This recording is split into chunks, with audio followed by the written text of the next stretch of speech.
Hello everyone, welcome back to ambition study centres online class. हम chapter number 9 carbon compound के अभी आखिरी stage पे, जो आखिरी हमारा पार्ट बचा हुआ था कार्बन कंपाउंड्स का, उसके ऊपर में आ चुके हैं। अभी तक के हमारी इस पूरे लेसन में हमने बहुत सा ऐसा एक कार्बन कंपाउंड्स के बारे में नॉलेज इकट्ठा करे हैं जो कि आपको आने वाले हायर क्लासेस में काफ़ी मदद करने वाला है। आपने पढ़े कि IUPAC नेम्स क्या होते हैं, आपको फंक्शनल ग्रुप के बारे में जानकारी हो गई है, आप लोगों ने स्ट्रक्चर्स पढ़े, उसमें आइसोमर्स क्या होते हैं वो आपने स्टडी करे। तो ये सारी चीज़ों का जो नॉलेज है वो कहीं तो भी आपको आगे में काम में आने वाला है दोस्तों। आपको इसको प्रॉपर नहीं, पूरा पढ़ के उसको अच्छे से समझ के एग्जाम पॉइंट ऑफ व्यू, आपके हायर स्टडीज़ के लिए सब तरीके से आपको स्टडी करना है, क्योंकि आगे चल के आपका पूरा का पूरा केमिस्ट्री में ऑर्गेनिक केमिस्ट्री ही पूरा कार्बन कंपाउंड पे बेस्ड है ना। तो जो ऑर्गेनिक केमिस्ट्री होता है वो पूरा एक सेपरेट आपको एक टॉपिक आपको मिलता है, एक सब्जेक्ट मिलता है केमिस्ट्री में भी, और उसको आपको फिर पूरा पढ़ना होता है। तो उसको ध्यान में रखते हुए ये लेसन आपके लिए काफ़ी महत्वपूर्ण था। तो चलिए आज हम इसके लास्ट फेज पे होते हुए शुरुआत करते हैं कुछ इम्पॉर्टेंट कार्बन कंपाउंड्स के बारे में समझना, जो कि हमने इसके पहले ही पढ़ चुके हैं उनके बारे में। तो शुरुआत करते हैं पहले इथेनॉल के साथ में। हमें पढ़ना है आज ये लेसन में दो इम्पोर्टेंट कार्बन कंपाउंड। एक है इथेनॉल जो कि अल्कोहल फंक्शनल ग्रुप के कारण बनता है, और दूसरा है कार्बोक्सिलिक एसिड के ग्रुप के कारण इथेनोइक एसिड, जो कि कार्बोक्सिलिक एसिड का जो फंक्शनल ग्रुप है बॉन्ड COOH उससे बनता है, और ये जो है ये बनता है OH बॉन्ड से, ठीक है ना। तो इथेनॉल जो है इसका मैं पहले स्ट्रक्चरल फॉर्मूला जो है कंडेंस स्ट्रक्चरल फॉर्मूला वो मैं लिख देता हूँ आपके सामने। देखो इसका जो कंडेंस स्ट्रक्चरल फॉर्मूला रहेगा वो कुछ ऐसा रहेगा, CH3 bond CH2 bond OH, ठीक है। ये है इसका कंडेंस स्ट्रक्चरल फॉर्मूला। अब आते हैं इसके कुछ इंपॉर्टेंट प्रॉपर्टीज के ऊपर। क्या इनकी प्रॉपर्टीज होती है, फिजिकल प्रॉपर्टीज, केमिकल प्रॉपर्टीज, है ना इथेनॉल की, देखते हैं उसको। चलो, जनरली जो इथेनॉल है स्टूडेंट वो होता है कलरलेस, और रूम टेम्परेचर पे ये लिक्विड स्टेट में पाया जाता है। जो आपका इथेनॉल है वो कलरलेस होता है, सबसे बड़ी बात। और दूसरी प्रॉपर्टी है उसकी कि वो रूम टेम्परेचर में लिक्विड स्टेट में पाया जाता है। Is a liquid, room temperature पे वो क्या है, लिक्विड है। बॉइलिंग पॉइंट रहता है उसका 78 डिग्री सेल्सियस। जो बॉइलिंग पॉइंट होता है इथेनॉल का वो दिया जाता है 78 डिग्री सेल्सियस, ठीक है। उसके बाद में अब हम बात करते हैं कि वो एसिडिक है या बेसिक है। तो इथेनॉल को जब हम लिटमस पेपर पे टेस्ट करते हैं, लिटमस पेपर के या फिर लिटमस सॉल्यूशन में जब हम इथेनॉल को टेस्ट करते हैं, तो वहाँ पर हमें यह समझ में मिलता है कि इथेनॉल का जो है वो कोई भी इफेक्ट लिटमस सॉल्यूशन में नहीं दिखाई पड़ता, और ऐसे सब्सटेंसेस जिनका लिटमस सॉल्यूशन में कोई भी कलर चेंज नहीं होता उनको कहा जाता है न्यूट्रल। उनको क्या कहा जाता है, न्यूट्रल। ओके, फिर और कुछ उसके इफेक्ट क्या होते हैं इथेनॉल के वो हम समझते हैं। जैसे कि आपका पहला इफेक्ट होता है कंजप्शन ऑफ अल्कोहल। अब कंजप्शन ऑफ अल्कोहल मतलब कि क्या है, यहाँ पर इथेनॉल जो है वो अल्कोहल ही है ना। हाँ, तो जो कंजप्शन ऑफ अल्कोहल है is harmful and adversely affect the physiological process and central nervous system. अगर आप ज़्यादा पैमाने में अगर हम अल्कोहल को या फिर अल्कोहल ब्यूरेज को अगर अपने सराउंड में लाते हैं, अपने बॉडी में अगर इंजेक्ट कराते हैं हम, तो उससे क्या होता है कि हमारी जो बॉडी है वो प्रॉपरली फंक्शनिंग नहीं कर पाती है, वो प्रॉपरली वर्क नहीं कर पाती। हमको एडवर्स इफेक्ट देखने मिलता है हमारे फिजियोलॉजिकल प्रोसेसेस में। अब फिजियोलॉजिकल प्रोसेस तो आपको पता ही है, आपकी पूरी जो फिजियोलॉजी है, जो आपका शरीर है वो पूरा कहीं ना कहीं पे डैमेज होने लगता है। लीवर हो गया, आपका इंटेस्टाइन्स हो गए, वो है ना।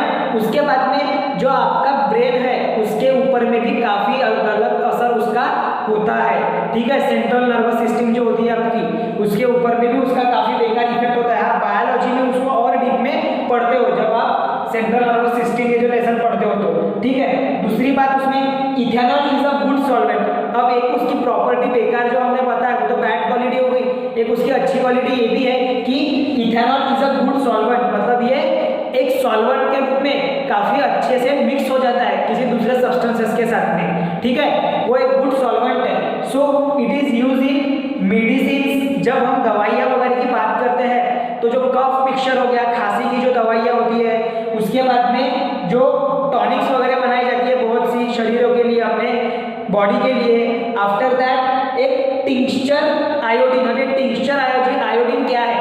एक्चुअली में ये है एक आयोडीन प्लस इथेनॉल का मिक्सचर। आयोडीन मेटल और इथेनॉल, आयोडीन और मेटल नहीं, आयोडीन और जो नॉन मेटल है आयोडीन, आयोडीन और इथेनॉल का मिक्सचर है वो क्या? Tincture iodine. और ये यूज होता है एंटीसेप्टिक्स में। एंटीसेप्टिक्स क्या होते हैं? जो डिजीज कॉजिंग माइक्रो ऑर्गेनिज्म को प्रिवेंट करते हैं। Antiseptic means what? जो डिजीज कॉजिंग, जो बीमारियां तैयार करने वाले माइक्रो ऑर्गेनिज्म है उनको वो दूर करता है ना। और उन एंटीसेप्टिक में किनका यूज किया जाता है? इस टिंक्चर आयोडीन का। किसका यूज किया जाता है? इस टिंक्चर आयोडीन का।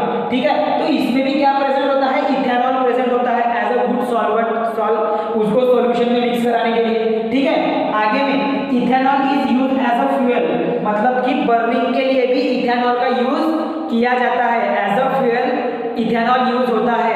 आप जब एक्सपेरिमेंट परफॉर्म करोगे हायर क्लासेस में तो आपको इथेनॉल का यूज जाएगा एज अ स्पिरिट। ठीक है, हाँ, तो देखो अभी ये जो है इथेनॉल, ये एज अ फ्यूल भी यूज किया जाता है स्टूडेंट्स। ओके, उसके बाद में ये हो गई इसकी फिजिकल प्रॉपर्टीज। ये क्या हो गई? इथेनॉल के बारे में एक जनरल इंफॉर्मेशन जिसमें हमने पढ़े फिजिकल प्रॉपर्टीज।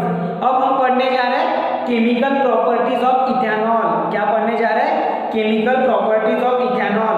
अब केमिकल प्रॉपर्टीज ऑफ इथेनॉल में सबसे पहले हम देखेंगे reaction with sodium.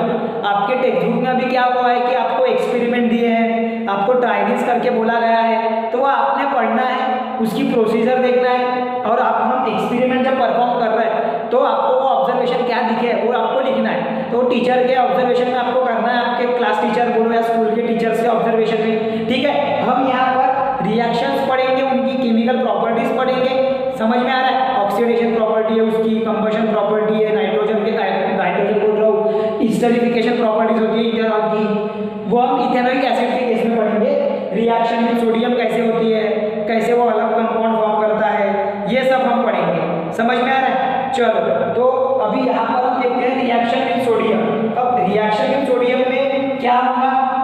Ethanol react होगा सोडियम मेटल के साथ में, मतलब कि देखो यहाँ पर CH3 CH2 OH plus Na gives,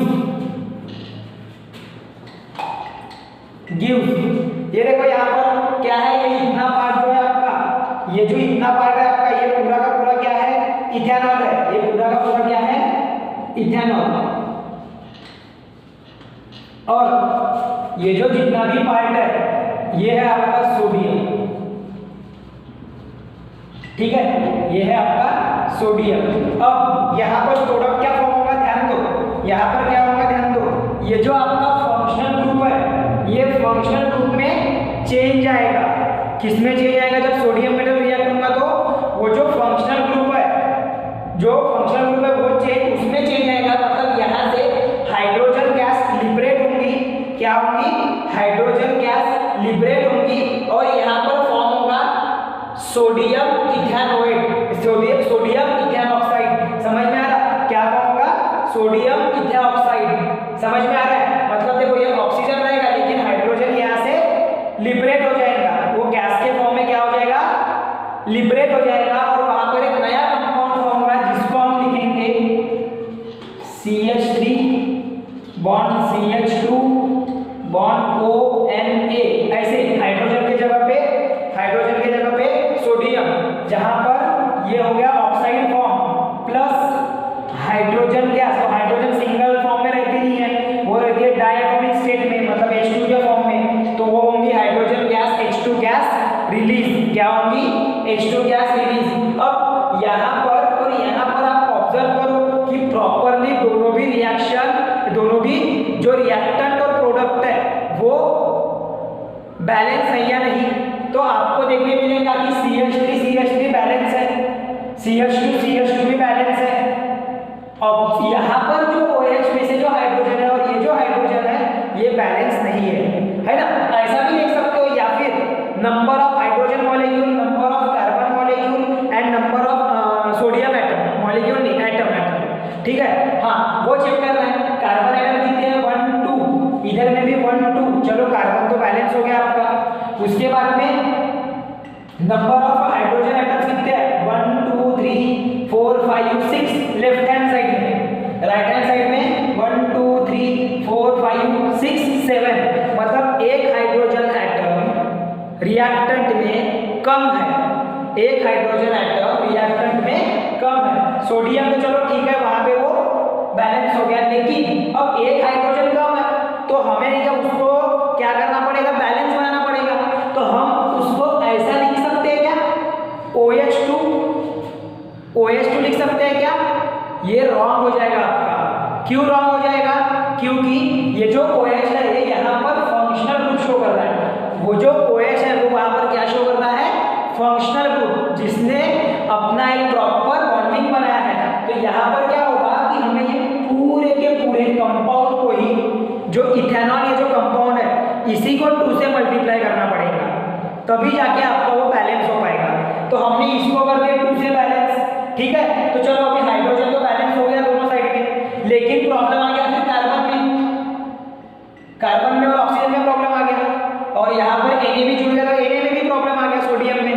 तो हम क्या करेंगे, सोडियम के 2 और कार्बन के भी 2 ये जो है ये बैलेंस कर देंगे। यहाँ पर भी हमको 2 लिखना पड़ेगा, 2CH3O। तो ये ऐसा पूरा हो जाएगा, ऐसे ये सबको लगेगा, ठीक है, कुछ इस तरीके से। अब ये बन गया आपका प्रॉपर जो बैलेंस केमिकल इक्वेशन है वो। और ये जो प्रोडक्ट है इसका नाम रहेगा आपका सोडियम ये मेटल के लिए, और यहाँ पर ऑक्साइड फॉर्म हुआ है और ये इथिल ग्रुप है, तो ये होगा इथॉक्साइड। क्या होगा, इथॉक्साइड। समझ में आ रहा है, मतलब इथ C2H5 के लिए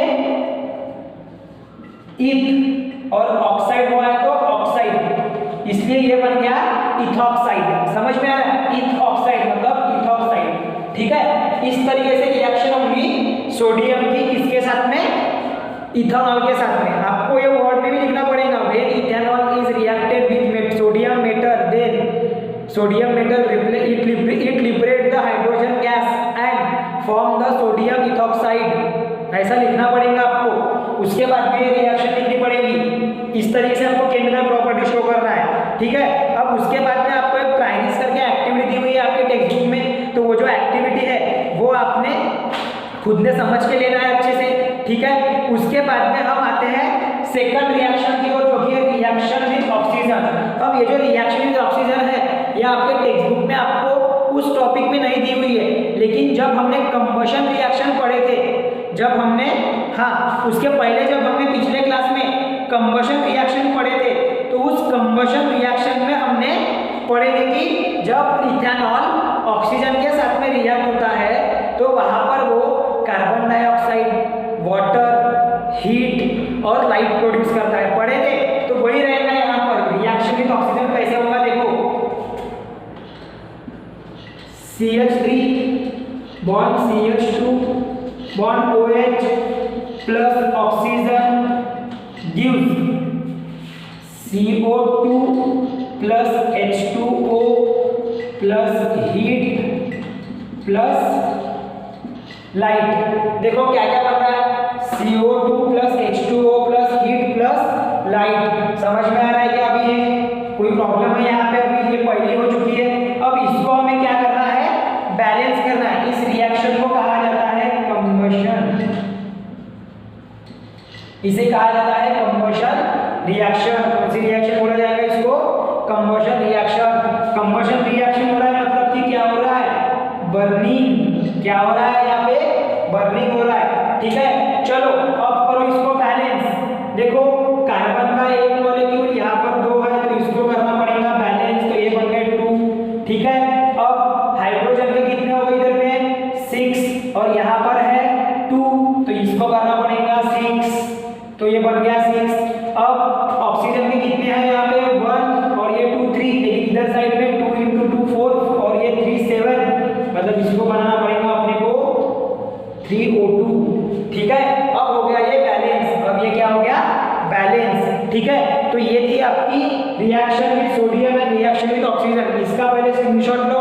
फिर हम आते हैं आपके जो इथेनॉल है उसके डिहाइड्रेशन रिएक्शन के ऊपर में। ये इंपॉर्टेंट है डिहाइड्रेशन रिएक्शन, आपको पूछ सकते हैं एग्जाम पॉइंट ऑफ व्यू भी। आपको ये प्रॉपरली करके रखना है कि कैसे कैसे उसकी प्रोसेस है, लिखोगे कैसे वो सब पता था। तो पहले आप इसका स्क्रीनशॉट ले लो पहले।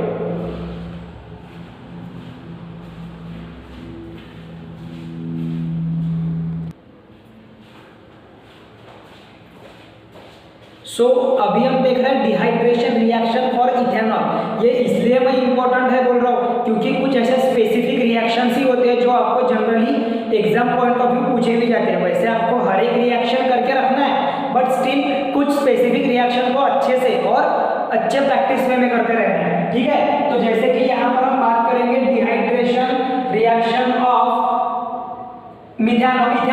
किसकी? Dehydration reaction of ethanol. तो यहाँ पर डिहाइड्रेशन ये वर्ड का मीनिंग क्या है? डिहाइड्रेशन वर्ड का मीनिंग यहाँ पर ये शो करता है कि यहाँ पर होगा रिमूवल ऑफ वाटर मॉलिक्यूल। क्या होगा? Removal of water molecule. अब ये जो रिमूवल ऑफ वाटर मॉलिक्यूल है ये किस प्रकार से होगा, है ना? जो रिमूवल डिहाइड्रेशन ऑफ इथेनॉल क्या होता है? Dehydration of ethanol means removal of water molecule. जो वाटर का मॉलिक्यूल है उसका रिमूव करना, उसको बोला जाता है डिहाइड्रेशन रिएक्शन, ठीक है। तो अब ये जो रिएक्शन है ये कैरिड आउट कैसे होती है? तो जब हम इथेनॉल को कॉन्सनट्रेटेड सल्फ्यूरिक एसिड के साथ में, मतलब कि H2SO4 के साथ में रिएक्ट करते हैं हीट करते हैं एट 170 डिग्री सेल्सियस के टेम्परेचर पे, तो उस रिएक्शन के दौरान वाटर का एक मॉलिक्यूल रिमूव होके वहाँ पे इथेनॉल का इथीन बन जाता है। इथेनॉल का क्या बन जाता है? इथीन। इट मीन्स कि वहाँ से फंक्शनल ग्रुप बाहर निकलता है और वहाँ पर फॉर्म होता है इथीन। उसको क्या बोला जाता है? इथीन, ठीक है। तो रिएक्शन कुछ इस प्रकार से होंगी स्टूडेंट्स। देखो CH3 बॉन्ड, इसको मैं स्ट्रक्चर के फॉर्म में लिखता हूँ, ठीक है, तो और अच्छे से समझेगा आपको। C बॉन्ड H3 CH2, ठीक है। देखो CH3 bond CH2 bond OH क्या हो रहा है? 170 डिग्री सेल्सियस पे हीटिंग, और क्या हो रहा है साथ ही साथ में यहाँ पे किसके प्रेजेंस में? कॉन्सनट्रेटेड H2SO4 के प्रेजेंस में। किसके साथ में? कॉन्सनट्रेटेड H2SO4 के साथ में हम हीट कर रहे हैं 170 डिग्री सेल्सियस पे। तो अब देखो यहाँ से क्या होगा कि ये जो आपका वाटर का जो मॉलिक्यूल है यहाँ से ये क्या हो जाएगा? वहां से रिप्लेस हो जाएगा, या फिर यहाँ से नहीं होगा। तो ऐसा ध्यान में रखना आपने कि ये जो है ना, ये जो है ये इसका जो मॉलिक्यूल है, ये जो हाइड्रोजन है, ये जो आपका CH3 है, इसमें का एक हाइड्रोजन और ये OH, ये दोनों बाहर निकल जाएंगे और ये जो एक वैलेंस बॉन्ड है ये शेयर किया जाएगा इस carbon carbon compound, carbon carbon atom के बीच में। ये जो इसका वैलेंस बॉन्ड है, ये तो हाइड्रोजन यहाँ से बाहर निकल जाएगा वाटर फॉर्म करने, रिमूवल ऑफ वाटर मॉलिक्यूल। तो ये जो वैलेंस बॉन्ड बचा है अभी, ये होगा डबल बॉन्ड में कन्वर्ट, किसके साथ में?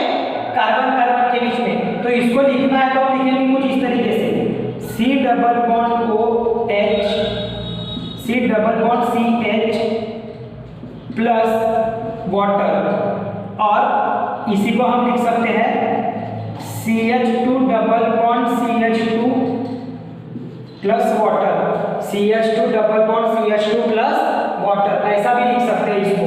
तो ये बन गया आपका इथीन और ये बन गया आपका वाटर का मॉलिक्यूल।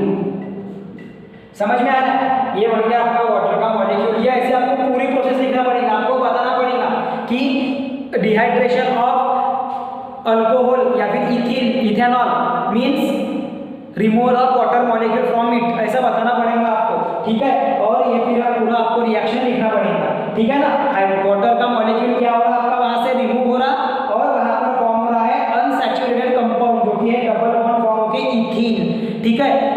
गई आपकी reaction with reaction of ethanol in presence of sulphuric acid, जिसको हम बोलते हैं dehydration reaction.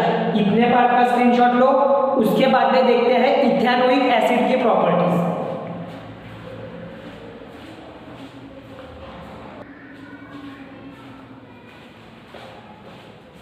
So now next हम जो पढ़ रहे हैं वो है इथेनोइक एसिड। सबसे पहले इथेनोइक एसिड का जो स्ट्रक्चरल फॉर्मूला है या फिर जो उसका कंडेंस फॉर्मूला है वो है आपका CH3 बॉन्ड COOH। ठीक है, मतलब कि आपके 2 कार्बन और रिमेनिंग 4 हाइड्रोजन साथ ही साथ में 2 ऑक्सीजन। ठीक है, वो है उसका मॉलिक्यूलर फॉर्मूला C2H4O2। हाँ, इथेनोइक एसिड का, किसका? इथेनोइक एसिड का। अब ये जो इथेनोइक एसिड है ये कार्बोक्सिलिक इस फंक्शनल ग्रुप से बना हुआ है। अब ये कार्बोक्सिलिक एसिड की जो प्रॉपर्टीज है, इट मीन्स कि यहाँ पर हमको इथेनोइक एसिड की फिजिकल प्रॉपर्टीज के बारे में पहले समझ लेना है, बाद में हम देखेंगे उसकी केमिकल प्रॉपर्टीज कि क्या हो रहा है वहाँ पे। ठीक है, चलो तो पहले हम आते हैं physical properties of ethanoic acid की तरफ। बहुत ही आसान और सीधे सीधे शब्दों में वो प्रॉपर्टीज लिखी हुई है, बस पढ़ते बराबर आपको समझ में आ जाएगा। सबसे पहली प्रॉपर्टी क्या है? Ethanoic acid is colourless liquid. क्या बोला गया है कि जो इथेनोइक एसिड है ये एक कलरलेस लिक्विड है जिसका बॉइलिंग पॉइंट है 118 डिग्री सेल्सियस। इथेनोइक एसिड एक कलरलेस लिक्विड है जिसका बॉइलिंग पॉइंट है 118 डिग्री सेल्सियस। ठीक है, देन इथेनोइक एसिड जिसको कॉमनली अगर हम बात करेंगे, प्रोनाउंस करेंगे तो एसिटिक एसिड के भी नाम से जाना जाता है, जो कि वीक एसिड में आता है। ये जो है ना इथेनोइक एसिड, इसको वीक एसिड भी बोला जाता है, ये एसिटिक एसिड बोला जाता है उसको। ठीक है, कॉमनली समझ में आ रहा है? कॉमन नेम सिस्टम में इथेनोइक एसिड का नाम क्या है? Acetic acid. ठीक है, then in aqueous solution, aqueous solution का मीनिंग वाटर जब मिक्स होता है। ठीक है, in aqueous solution it is acidic. वो कैसा नेचर शो करता है?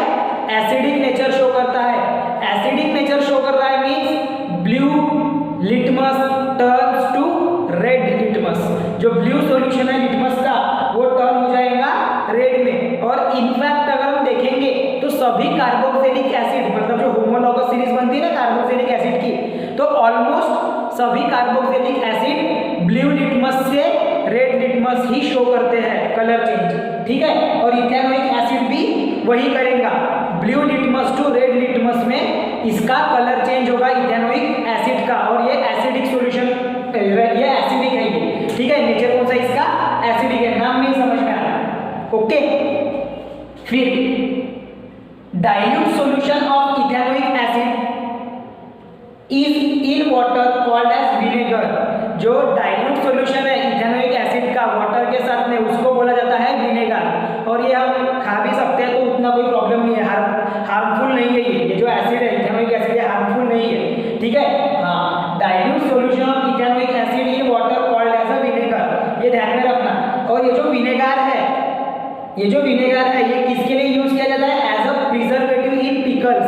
अचार के बारे में आपने अच्छे से सुने हैं, तो वो जो अचार है उसमें एज अ प्रिजर्वेटिव, मतलब उसको लॉन्ग टर्म के लिए, ज्यादा समय के लिए स्टोर अच्छे से प्रिजर्व करके रखने के लिए हम किसका यूज करते हैं? Dilute solution of ethanoic acid, that is also known as a vinegar. Okay, then melting point of pure ethanoic acid is 17 degree Celsius. काफी कम इसका मेल्टिंग पॉइंट है, 17 डिग्री सेल्सियस पे ही प्योर इथेनोइक एसिड मेल्ट होना शुरू हो जाता है। ठीक है, then it is named as a glacial acetic acid. अब ये जो आपका नाम है ग्लेशियल एसिटिक एसिड, ये इस इथेनोइक एसिड को क्यों दिया जाता है? क्या होता है कि जनरली इन विंटर, जो विंटर सीजन में जो कोल्ड कंट्रीज होती है वहां पे रूम टेम्परेचर पे ही इथेनोइक एसिड फ्रीज होना शुरू हो जाता है, फ्रीजिंग को शो करता है, मतलब कि वो हमको आइस के समान दिखता है जब वो ज्यादा ठंडा हो जाता है, क्योंकि ऑलरेडी वो कूल रहता है। उसके बाद में भी जब कोल्ड कंट्रीज की अगर हम बात करेंगे जहाँ पे विंटर सीजन में काफी भयंकर सर्दी होती है, तो वहां पर आपको इथेनोइक एसिड आइस के फॉर्म में दिखेगा, आइस के क्रिस्टल्स के फॉर्म में दिखेगा। इसीलिए उसका एक दूसरा भी नाम बोला गया जिसका है ग्लेशियल एसिटिक एसिड। कौन सा नाम है उसका? Glacial acetic acid. तो ये ध्यान में रखना है। ठीक है, आफ्टर दैट सब chemical properties of ethanoic acid. इतने पार्ट का आपको समझ में आ गया पूरा कंप्लीटली क्या बोला गया है उसमें, या कोई डाउट है किसी को कोई डाउट है? नो। तो अभी आपको बोला गया कि chemical properties of ethanoic acid. ये जो केमिकल प्रॉपर्टीज है बेटा इथेनोइक एसिड की, ये समझने के लिए आपको एक एक्टिविटी दी हुई है। पेज नंबर 129 पे आपको एक एक्टिविटी दी हुई है जिसमें आपको लेना है इथेनोइक एसिड, जहाँ पर उसका कॉमन नेम यूज किया गया है एसिटिक एसिड। उसके बाद में हमें लेना है केमिकल में सोडियम कार्बोनेट पाउडर, साथ ही साथ में सोडियम हाइड्रोजन कार्बोनेट भी ले लेना अलग इसके लिए, ठीक है। Then freshly prepared lime water, जिसको सोडियम हाइड्रोजन कार्बोनेट बोलेंगे, ओके। उसके बाद में प्रोसीजर कुछ ऐसी है कि सोडियम कार्बोनेट को एक टेस्ट ट्यूब में लेना, बड़े से टेस्ट ट्यूब में, उसमें आपको 10 ml एसिटिक एसिड को क्या कर देना है, भर देना है, ठीक है। And observe the changes taking place. अब ये चेंजेस क्या होते हैं वो आपने स्टडी करना है, वो पढ़ना है आपने अच्छे से। वहाँ पर आपको इफरवेंसेस देखने मिलेंगे, मतलब स्मॉल बबल्स, ठीक है। और वहाँ पे क्या होगा, वो रिएक्ट होगा बेसिक सॉल्ट के साथ में। कार्बोनेट क्या शो करता है, बेसिक प्रॉपर्टी। कार्बोनेट जो है जैसा सोडियम कार्बोनेट है, तो कार्बोनेट की क्या प्रॉपर्टी है कि वो बेसिक नेचर शो करते हैं। और ये जो है क्या कहेंगे उसको हम, आपका कार्बोक्सिलिक एसिड, ये है एसिडिक फॉर्म में। इथेनोइक एसिड क्या है, एसिडिक है, तो वो वहां पे क्या होगा, फॉर्म करेगा आपका सोडियम इथेनोएट। क्या फॉर्म करेगा, सोडियम इथेनोएट, जिसको सोडियम एसीटेट भी बोला जाता है कॉमन नेम सिस्टम में। देखो रिएक्शन कैसे हो रही है, मैं आपको रिएक्शन लिख कर दे रहा हूँ और वो समझा के दे रहा हूँ कि रिएक्शन कैसे कैरिड आउट हो रही है। आपने टेक्स्ट बुक को भी ध्यान में रखते हुए पढ़ना है, ठीक है। देखो क्या होगा, हम पहले लेंगे रिएक्शन विद सोडियम कार्बोनेट। तो पहले इथेनोइक एसिड मतलब कि CH3COOH प्लस यहाँ पर लेंगे हम सोडियम कार्बोनेट, जिसका फॉर्मूला है केमिकल फॉर्मूला Na2CO3। क्या है, Na2CO3। तो यहाँ पे क्या होगा कि ये जो आपका COOH में जो हाइड्रोजन है, ये जो आपका COOH में जो ये हाइड्रोजन है, ये रिप्लेस हो जाएगा सोडियम के साथ में। तो यहाँ पर बनेगा CH3 bond COONA plus carbon dioxide gas निकलेंगी बाहर और निकलेगा वहां से ये वाटर और यहाँ से एक, तो ये बन जाएगा हाइड्रोजन 2 वाटर। अब ये 3 प्रोडक्ट आपको मिलते हैं, जिसमें से ये थोड़ा मैं नीचे लिख देता हूँ इसको, ताकि आपका नाम भी आ जाए इसमें। अब इसमें इसका नाम है सोडियम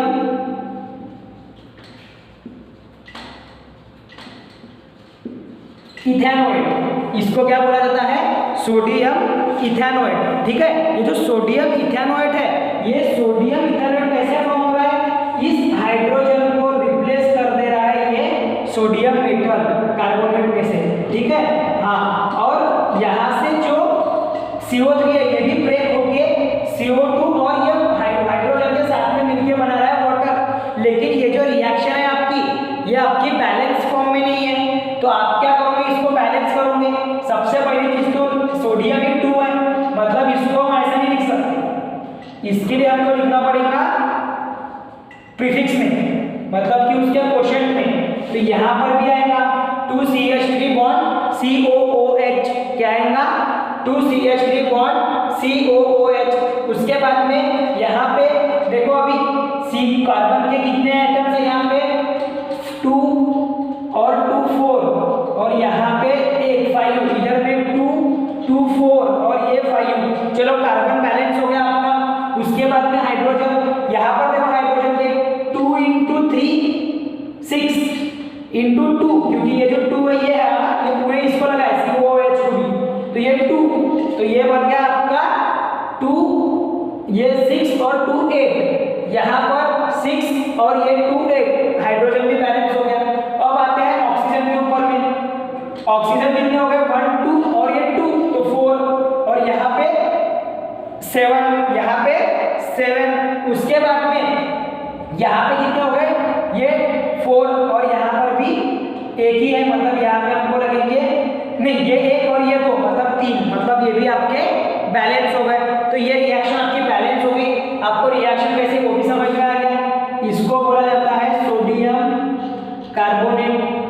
नाम याद रखना पड़ेगा आपको, ये याद नहीं है मतलब जमेगा नहीं है आपको फिर भी, ठीक है। और ये है इथेनोइक एसिड, इथेनोइक एसिड, ठीक है।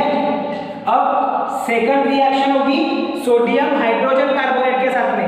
जो आपकी सेकंड रिएक्शन है वो आपको किसके साथ में करके दिखाना है, सोडियम हाइड्रोजन कार्बोनेट के साथ में, जो कि लाइम वाटर जो भी हम बोल रहे हैं उसको, ठीक है। तो लाइम वाटर किसमें कन्वर्ट हो जाएगा, मिल्क में, किसमें कन्वर्ट हो जाएगा, मिल्क कलर में, ठीक है। देखो रिएक्शन कैसे होगी, बहुत ही इजी, CH3COOH लिख देने का सबसे पहले, उसके बाद में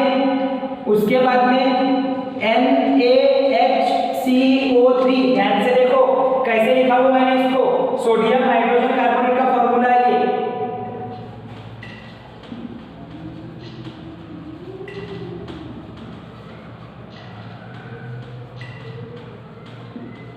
सोडियम हाइड्रोजन कार्बोनेट का फॉर्मूला है ये NaHCO3, ठीक है। और ये CH3 बॉन्ड COOH। अब यहाँ पर क्या होगा, फिर से ये जो Na है ये H को रिप्लेस कर देगा, मतलब आपका CH3 बॉन्ड COONA ऐसा एक कंपाउंड बन जाएगा, सेम कंपाउंड सोडियम इथेनोइक,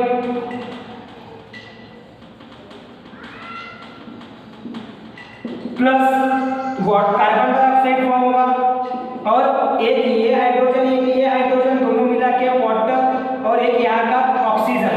देखो ऑक्सीजन भी पूरे बैलेंस है, सोडियम भी बैलेंस है, सब कुछ यहाँ पे बैलेंस है आपका, ठीक है। तो ये एक आपकी रिएक्शन होगी, समझ में आ रहा है, इस प्रकार से ये है आपका इथेनोइक एसिड,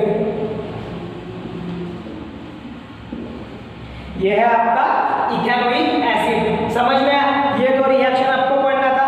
उसके बाद में आपकी एक लास्ट रिएक्शन बची है जो कि है स्टोरिफिकेशन रिएक्शन। कौन सी रिएक्शन है, स्टोरिफिकेशन रिएक्शन, जहां पर ईस्टर फॉर्म होगा। तो चलो उसको भी हम फॉर्म करेंगे, ईस्टर को भी।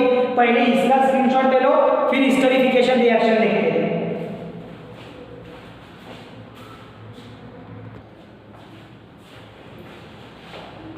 चलो अभी पढ़ते हैं स्टोरिफिकेशन रिएक्शन। क्या होती है स्टोरिफिकेशन रिएक्शन, देखो the reaction in which carboxylic acid, मतलब कि आपका यहाँ पर इथेनोइक एसिड रहेगा, हाँ, carboxylic acid combine with alcohol to form an ester is called as esterification reaction.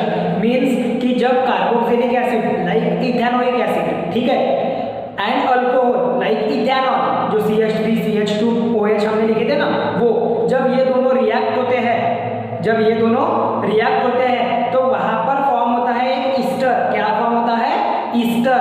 और उस रिएक्शन को कहा जाता है स्टोरिफिकेशन रिएक्शन। उस रिएक्शन को क्या कहा जाएगा, स्टोरिफिकेशन रिएक्शन। तो आपकी जो स्टोरिफिकेशन रिएक्शन ये इंपॉर्टेंट भी है, आपको ध्यान में भी रखना है कि वो कैसे फॉर्म हो रहा है, और ये इंपॉर्टेंट होने के साथ साथ बहुत ही ईजी है। बस आपको कंपाउंड के बारे में ध्यान रखना। क्या बोला है, कार्बोक्सिलिक एसिड, तो हम यहाँ पर क्या लेंगे, इथेनोइक एसिड लेंगे। क्या लेंगे, इथेनोइक एसिड लाइक CH3, उसके बाद में इथेनोइक एसिड के लिए CH3 और COOH, CH3COOH, ये हो गया आपका इथेनोइक एसिड। ये क्या हो गया आपका इथेनोइक एसिड। ये रिएक्ट हो रहा है अल्कोहल के साथ में। यहां पर हम अल्कोहल ले रहे हैं इथिल अल्कोहल, मतलब कि CH3CH2OL, इथेनॉल। कॉमन नेम में इसको इथिल अल्कोहल भी बोला जाता है, ठीक है, इथेनॉल। तो यहाँ पर क्या होगा, यहाँ पर दो चीजें रहेंगी जब स्टोरिफिकेशन होती है। एक होता है एसिड प्रेजेंट और दूसरा होता है कैटालिस्ट, रेट ऑफ रिएक्शन बढ़ाने के लिए। क्या क्या यूज होता है वहां पे, एसिड, लाइक हम बात करेंगे एसिड की तो वो रहेगा आपका H2SO4, और कैटालिस्ट वहां पे प्रेजेंट होता है जो कि रिएक्शन का रेट बढ़ाने का काम करता है। तो यहाँ पर देखो भी होता क्या है कि ये जो OH है और ये जो H है, ये दोनों निकल जाते हैं बाहर, मतलब ये दोनों फॉर्म करते हैं वाटर मॉलिक्यूल, और बाकी पूरा का पूरा कंपाउंड एक साथ बॉन्डिंग में जुड़ जाता है। उस ऐसे होती है वहां पे रिएक्शन, ठीक है। तो आपको ध्यान में रखना है कि इथेनोइक एसिड में का एक हाइड्रोजन COOH ग्रुप में का, और OH में से वो पूरा का पूरा OH ये बाहर निकल के ये बनाएंगे वाटर, और बाकी पूरे के पूरे जो है वो एक साथ जुड़ जाएंगे। तो देखो लिखेंगे कैसे, इसको मैं ये ऐसे लिख रहा हूँ, ये इधर में लिख रहा हूँ, ठीक है। उस रिएक्शन को जो प्रोडक्ट है वो आपका रेड पेन से लिख रहा हूँ मैं, देखो कैसे लिख रहा हूँ, CH3 बॉन्ड COO, ये बॉन्ड लग गया, अब H निकल गया वहां से, तो ये CH2 जैसे का वैसे ही लिखेंगे। पहले आएगा CH2 क्योंकि वैलेंसी सेटिस्फाई होने होना, और बाद में आएगा CH3, ये रहेगा आपका इथाइल इथेनोएट, ये क्या रहेगा, इथाइल इथेनोएट, ठीक है।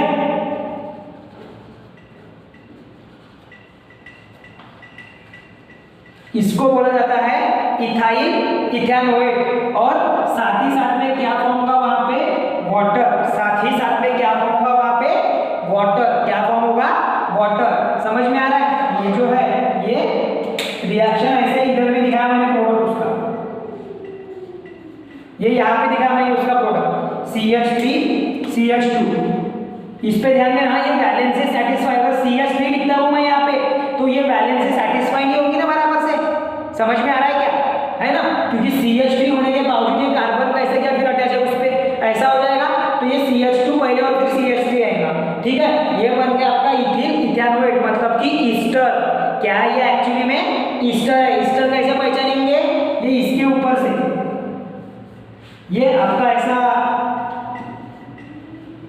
स्ट्रक्चरल फॉर्मूला है ना ईस्टर का, C डबल बॉन्ड O है ना, वो है वो, ठीक है, COO ईस्टर के लिए, ठीक है। उसके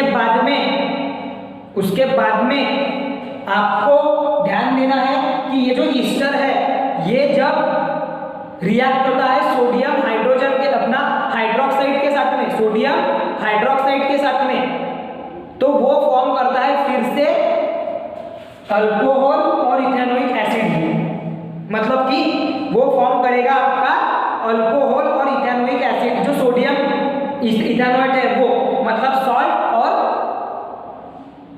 अल्कोहल, ठीक है। देखो क्या बोला गया है, जो सैपोनिफिकेशन की प्रोसेस है जहां पे हम सोप और फैट्स बनाते हैं उसके लिए है वो सैपोनिफिकेशन प्रोसेस। देखो आपको दोनों रिएक्शन आ सकती है, ईस्टरिफिकेशन और सैपोनिफिकेशन, दोनों को अच्छे से प्रिपेयर करके रखना है। क्या बोल रहा है saponification reaction, when an ester react with alkali sodium hydroxide, alkali sodium hydroxide means है आपका NaOH, ईस्टर क्या रहेगा आपका ये CH3 C double bond O CH2 bond CH3, ये रहेगा आपका ईस्टर, ये क्या रहेगा आपका ईस्टर, समझ में आ रहा है। तो ये जो आपका ईस्टर है वो जब रिएक्ट होगा अल्कलाइ सोडियम हाइड्रोक्साइड के साथ में, सोडियम हाइड्रोक्साइड के साथ में, तो वहां पे क्या फॉर्म होगा, करस्पॉन्डिंग अल्कोहल फॉर्म होगा, मतलब कि ये मिलेगा आपको अल्कोहल के रूप में, ठीक है। साथ ही साथ में कोई एक कार्बोक्सिलिक एसिड, ये जो सोडियम है ये उसमें रिएक्ट हो जाएगा, बताता हूं कैसे। जो आपने इथेनोएट बनाया ना, जो आपने इथेनोएट बनाया ना इससे पहले हाइड्रोजन को रिमूव करके, वो आपको वहां पे मिलेगा।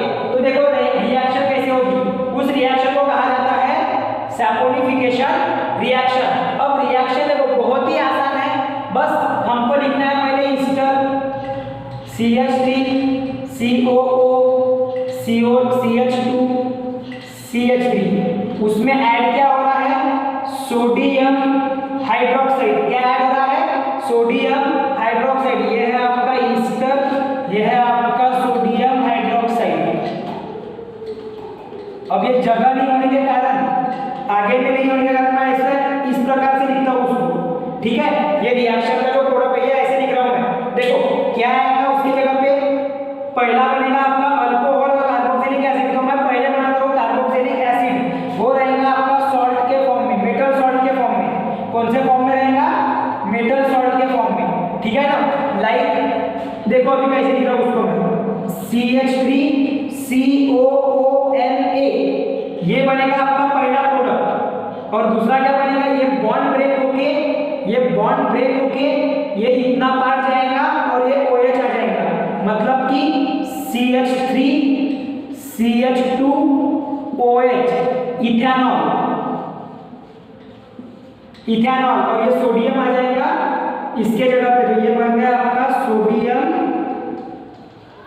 इथेनोएट। क्या बन गया? Sodium ethanoate. क्या बन गया आपका? सोडियम इथेनोएट, जो कि एक्चुअली में कार्बोक्सिलिक एसिड ही है, लेकिन सॉल्ट के फॉर्म में, और ये इथेनॉल, ठीक है ना, ऐसे, जो कि अल्कोहल को शो करता है। तो ये बन जाता है इसमें सैपोनिफिकेशन रिएक्शन में, ठीक है। देखो सैपोनिफिकेशन रिएक्शन भी इजी है और स्टरीफिकेशन भी समझ में आई गई होगी। स्टरीफिकेशन के लिए आपको एक्टिविटी दी हुई है, वो एक्टिविटी आपने खुद में करना है, ठीक है। अब इतने पार्ट का स्क्रीनशॉट लो। फिर आते हैं हमारे आज के लास्ट टॉपिक पे, जो कि है मैक्रोमोलेक्यूल एंड पॉलीमर्स। पॉलीमर्स ये वर्ड से ही पता चलता है कि वहाँ पे मोनोमर्स का क्या रहेगा, कॉम्बिनेशन रहेगा, नंबर ऑफ मोनोमर्स वहाँ पे ऐड हो जाएंगे, तो वो फॉर्म करते हैं पॉलीमर्स, ठीक है। बहुत ही सिंपल और आसान टॉपिक है। मैं कुछ पार्ट उसका बोल बोल के भी समझाऊंगा, लेकिन जो रिएक्शन पार्ट है वो लिखकर भी दे दूंगा। बहुत सिंपल पार्ट है, आपने बस पढ़ने पे ध्यान देना है, उसका स्ट्रक्चर याद रखना पड़ेगा।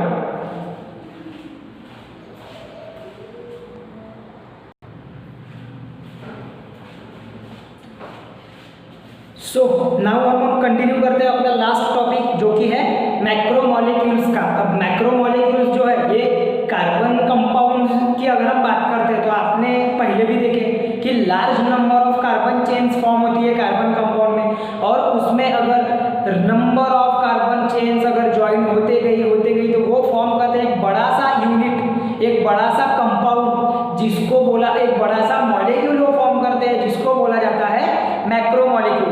तो ज़्यादा समय नहीं गवाते स्टूडेंट, और सीधा सीधा कंटिन्यू करते हैं डेफिनेशन के साथ में। आपको पॉइंट टू पॉइंट और वर्ड टू वर्ड जो आपको ध्यान में रखना है, ये जो पॉइंट्स लिखा रहा हूँ, और कुछ आपके टेक्स्ट बुक का भी आपको कवर कर लेना है, तो आपका पूरा मैक्रोमोलेक्यूल वगैरह कवर हो जाएगा। उसमें सबसे मेन टॉपिक है आपका पॉलीमर्स, ये आपको प्रॉपरली करके रखना पड़ेगा, ठीक है। देखो मैक्रोमोलेक्यूल्स क्या होते हैं। द जायंट, जायंट का मीनिंग है एक बिग, बड़ा सा, ठीक है ना, biggest. The giant carbon molecule form from hundreds of thousands of atoms, hundreds of thousands of atoms। यहाँ पर समझ में आ रहा है, मतलब 1000 एटम्स के भी अगर 100 टाइम अगर हम मल्टीप्लाई करते हैं, तो उनका जो एक बड़ा सा एक जायंट मॉलिक्यूल फॉर्म होगा कार्बन का, उसको बोला जाता है मैक्रोमोलेक्यूल। मतलब कि जब हम थाउजेंड्स ऑफ एटम लेंगे और उसको भी अगर 100 टाइम हम डबल कर देंगे, और उसका जो एक बड़ा सा मॉलिक्यूल फॉर्म होगा, जायंट मॉलिक्यूल जिसको हम बोल रहे हैं, उसको बोला जाता है मैक्रोमोलेक्यूल्स। उसको क्या बोला जाएगा? मैक्रोमोलेक्यूल्स, ठीक है। तो मैक्रोमोलेक्यूल्स में क्या होता है कि जो नंबर ऑफ कंस्टिट्यूएंट एटम्स है ये काफी बड़े होते हैं उस मॉलिक्यूल के लिए, और उसका जो मॉलिक्यूलर मास है वो भी काफी बड़ा होता है।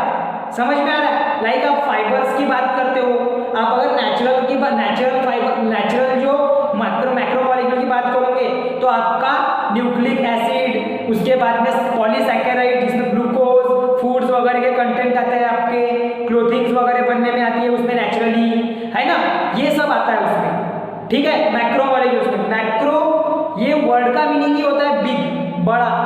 मॉलिक्यूल मीन्स बिग मॉलिक्यूल वहां पे फॉर्म होगा। मैक्रो का मीनिंग है लार्ज, मैक्रो का मीनिंग क्या है? लार्ज, ठीक है। फिर नेचुरल मैक्रोमोलेक्यूल क्या है और मैनमेड क्या होते हैं? नेचुरल जो कि हमें नेचुरली नेचर से गिफ्ट किए हुए हैं, लाइक पॉलीसैकेराइड जो कि आपके ग्लूकोज में हो गया, आपके फूड हो गया, स्टार्च हो गया, सेलुलोज हो गया, इसमें प्रेजेंट होता है। उसके साथ ही में प्रोटीन, जितने भी आपके प्रोटीन मॉलिक्यूल्स होंगे वो सभी, उसके बाद में न्यूक्लिक एसिड के मॉलिक्यूल्स, ये सब नेचुरल मैक्रोमोलेक्यूल्स है। ये सब क्या है?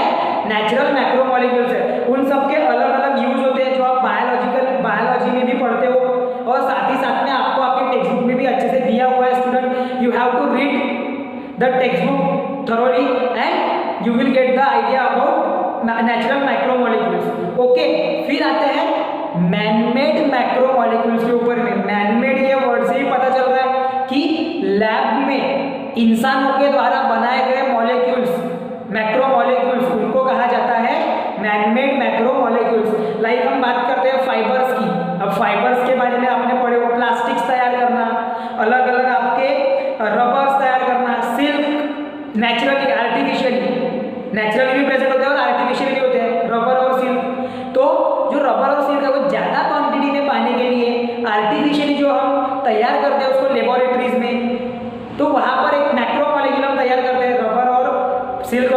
मैक्रोमोलेक्यूल ही है। तो इनको तैयार करना ज़्यादा क्वांटिटी में मैनमेड तरीके से पॉलीमराइजेशन के प्रोसेस से उसको बोला जाता है मैनमेड मैक्रोमोलेक्यूल्स।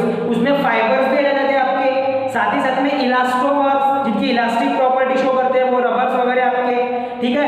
उसके बाद में आर्टिकल्स हो गए, शीट्स हो गई, पाइप्स हो गए, ये सारी चीज़ें जो लैब में बनाई जाती है आर्टिफिशियली, उनको बोला जाता है मैनमेड मैक्रोमोलेक्यूल्स।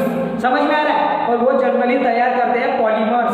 समझ में आ गया ना? वो पॉलीमेरिक नेचर होते हैं। वो कैसे होते हैं? पॉलीमेरिक इन नेचर, मतलब छोटे छोटे स्मॉल यूनिट एक के साथ एक जुड़ते जाते हैं और एक बड़ा मॉलिक्यूल फॉर्म करते हैं, उसको बोला जाता है पॉलीमेरिक। ठीक है, तो ये हो गया आपका पूरा डिस्क्रिप्शन मैक्रोमोलेक्यूल का, नेचुरल मैक्रोमोलेक्यूल का और मैनमेड मैक्रोमोलेक्यूल का। इसका डिफरेंस आ सकता है तुमको, या फिर तीनों टर्म एक साथ पूछ सकते हैं एक एक मार्क के लिए। You have to write about that, आपको वो लिखना पड़ेगा। ठीक है, उसके बाद में भी हमारा जो लास्ट का और अंतिम हमारा पड़ाव है इस लेसन का, वो है पॉलीमर्स। पॉलीमर्स क्या होते हैं? So look, a macromolecule formed by regular repetition of small unit। अब यहाँ पर जो ये रेगुलर रिपीटिशन है ऑफ स्मॉल यूनिट मतलब छोटे छोटे टुकड़े जब जुड़ जाते हैं तो एक बड़ा सा कंपाउंड वो फॉर्म करते हैं। उसी प्रकार से पॉलीमर भी क्या है? मैक्रोमोलेक्यूल है, जहाँ पे छोटे छोटे मॉलिक्यूल, छोटे छोटे टुकड़े जिसको हम मोनोमर कहेंगे, उसकी भी डेफिनेशन लिखाऊंगा मैं फिर। ठीक है, दिखाई है मैंने, ठीक है ना। जो स्मॉल यूनिट है, छोटे छोटे जो मोनोमर्स है, वो जब रिपीटेड फॉर्म में जुड़ जाते हैं एक के बाद एक, एक के बाद एक, एक के बाद एक, तो वो फॉर्म करते हैं एक मैक्रोमोलेक्यूल, जिसे बोला जाता है पॉलीमर। जिसे क्या बोला जाता है? पॉलीमर्स। पॉली का मीनिंग होता है मेनी, मर्स का यहाँ पर सफिक्स है मोनोमर के लिए। समझ में आ रहा है? तो मेनी मॉलिक्यूल्स ऐसा उसका मीनिंग हो जाएगा उसमें। ठीक है, हाँ, small units, many small units उसमें, ठीक है ना, उसको बोला जाता है पॉलीमर। अब पॉलीमर जो स्मॉल यूनिट है वो क्या रहेंगे? उन स्मॉल यूनिट को कुछ ना कुछ हमें नाम देना पड़ेगा, तो वो देते हैं हम एज अ मोनोमर। देखो, the small unit that repeat regularly to form the polymer. ऐसा स्मॉल यूनिट जो रिपीट होता है regularly to form the polymer, polymer form करने के लिए, उसे बोला जाता है मोनोमर। मतलब ये जो स्मॉल यूनिट हम बोल रहे हैं ना, तो ये जो आपका स्मॉल यूनिट है ये रहेगा आपका मोनोमर। ये क्या रहेगा? आपका मोनोमर। ठीक है, और देखो अभी मोनोमर को जोड़ने की प्रोसेस होगी एक, वहां पर रिएक्शन कैरिड आउट होंगी।